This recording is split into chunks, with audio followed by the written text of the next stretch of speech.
يا جدتي انا مش فاهمه بيحصل ايه. شعري بيقع جامد وفي فراغات كبيره كده. انا حاسه اني هبقى صالعه خالص. انا حتى هتجوز قريب، ازاي اظهر كده قدام الناس؟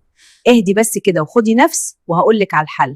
بس قبل ما اقول، صلوا على النبي يا جماعه في الكومنتات، وما تنسوش لايك وشير. الوصفه دي مجربه وعلى ضمانتي. بصوا يا حبايبي، الصلع الوراثي لازم ولابد من المينوكسيديل، والاحسن البخاخ وديرما رولر. تعملي بيها فروتك الاول وبعدين ترشيه، وتاخدي بالك ما يجيش على اي اماكن في وشك وجسمك. نعمل خلطه تقيله كده بتغذي البصيلات من الجذور. 2 معلقه زيت خروع تقيل، 1 معلقه زيت روزماري، 1 معلقه زيتون دافئ، 1 فص ثوم مهروس. مهم جدا تخلطيهم كويس وتسخنيهم تسخين خفيف جدا مش يغلي، وبعدين تدهني فروه راسك كويس جدا. تعملي مساج 5 ل 10 دقائق وتسيبيه من 3 ساعات لحد 6 ساعات او طول الليل لو تقدري. 3 مرات في الاسبوع وهتشوفي فرق في الفراغات، ومع الوقت الشعر الصغير يبدا يظهر. لما تهتمي جسمك بيرد الجميل يا بنتي، بس الصبر هو المفتاح.